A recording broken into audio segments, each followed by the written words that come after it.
Thermo King.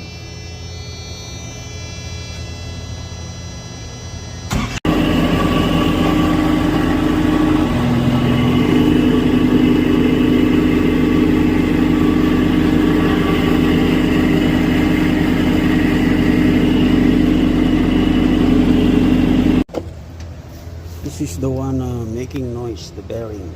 This electric fan motor.